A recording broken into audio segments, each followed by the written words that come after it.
Bismillahirrahmanirrahim. Assalamualaikum warahmatullahi wabarakatuh. Innal hamdalillah nahmaduhu wa nasta'inu wa nastaghfiruh wa na'udzu billahi min sururi anfusina wa min sayyiati a'malina. May yahdihillahu fala mudhillalah wa may yudlil fala hadiyalah. Asyhadu an la ilaha illallah wahdahu la syarikalah wa asyhadu anna Muhammadan abduhu wa rasuluhu la nabiyya ba'dah.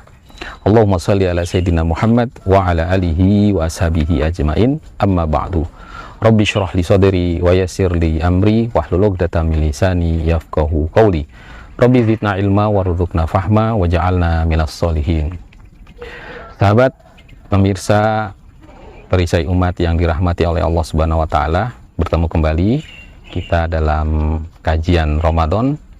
Alhamdulillah, di hari ini kita diberikan nikmat iman, Islam, dan kesehatan sehingga kita dapat melakukan aktivitas yang diperintahkan oleh Allah Subhanahu wa taala, yaitu puasa di bulan Ramadan. Semoga amal kita dijadikan amal soleh, amal kebaikan bagi kita semua. Amin ya rabbal alamin. Sahabat yang dirahmati oleh Allah Subhanahu wa taala, dakwah. Tentu pemirsa pernah mendengar kalimat dakwah ini. Ya, dakwah bermakna da'a yad'u, yaitu menyeru. Dan ini adalah aktivitas yang sangat mulia yang dilakukan oleh Rasulullah Sallallahu Alaihi Wasallam.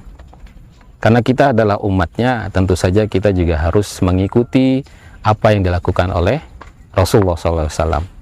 Tapi yang menjadi pertanyaan, sudahkah kita mengetahui metode atau tahapan-tahapan yang dilakukan oleh Rasulullah SAW? Allah Subhanahu wa taala berfirman di dalam surat Fussilat ayat 33, A'udzubillahi minasyaitonirrajim. Wa man ahsanu qawlan mimman da'a ilallahi wa 'amila sholiha wa qala innani minal muslimin. Dan siapakah yang lebih bagus perkataannya daripada orang yang mengajak kepada Allah dan beramal soleh serta menyatakan aku adalah orang yang muslim, termasuk orang muslim. Sahabat, ini adalah satu kriteria, satu hal yang didapatkan oleh orang-orang yang melakukan dakwah. Perkataan yang bagus, ya, qaulam mimma da'a ilallahi wa amila sholiha.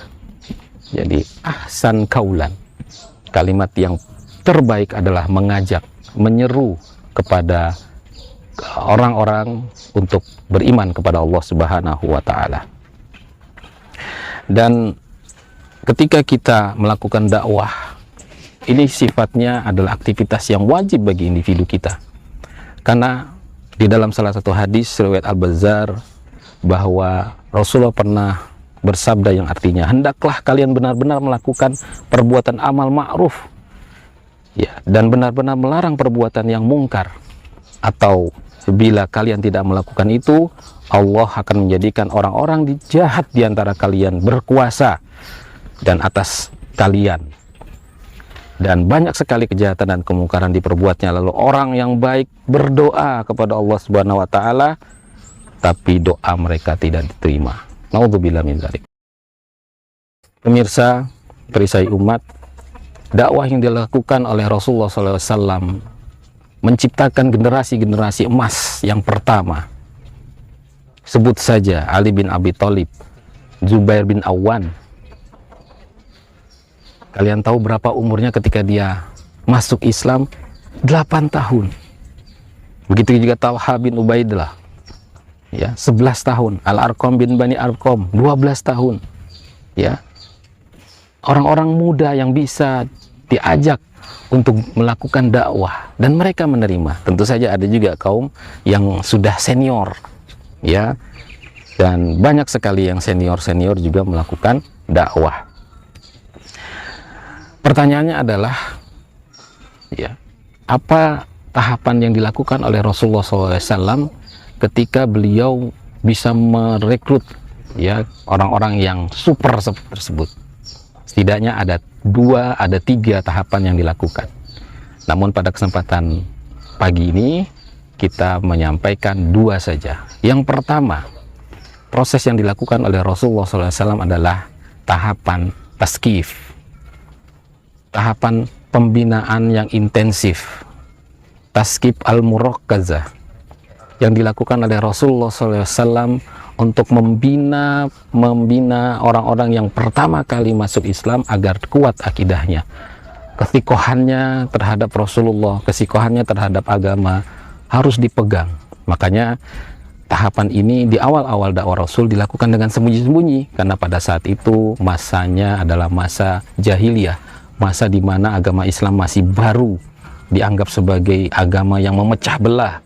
Ya, memecah belah bukan hanya sekedar kaumnya, tapi keluarganya juga dipecah belah. Anak tidak anak kepada orang tuanya, orang tua kepada anaknya, begitu sebaliknya.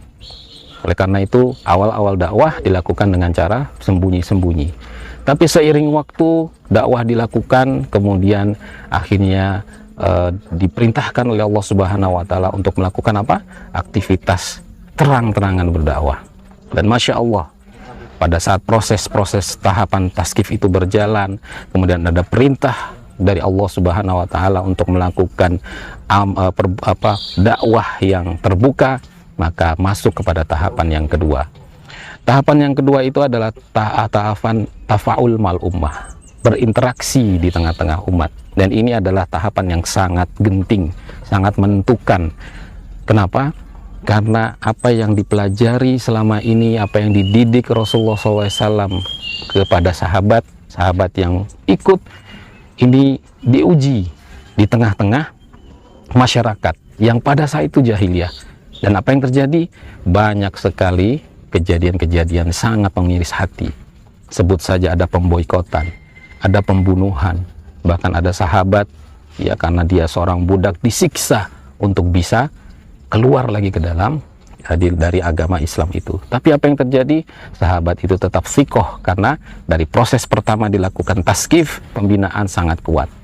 Memang tahapan interaksi mal ummah ini akan berjalan terus menerus, ya, terus menerus, dan ini akan membuktikan di mana kekuatan keimanan para pengikut Nabiullah Muhammad SAW. Dan tahapan ini menentukan tahapan selanjutnya, yaitu istilahul hukmi, menerapkan aturan-aturan Islam dalam bingkai pemerintahan Islam.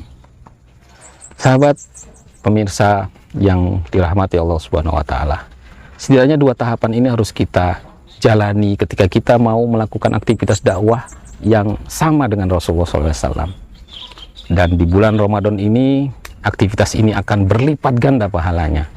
Oleh karena itu, mari kita ajak saudara-saudara kita, anak-anak kita, keluarga kita, teman-teman kita untuk berproses dalam proses dakwah ini.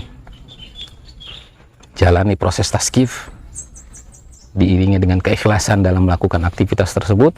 Dan yang kedua, berinteraksi di tengah-tengah umat, di tengah-tengah masyarakat. Tentu saja ujiannya mungkin agak sedikit berbeda, tapi poin bahwa tafaul ini, poin bahwa kita melakukan aktivitas berinteraksi itu pasti terjadi.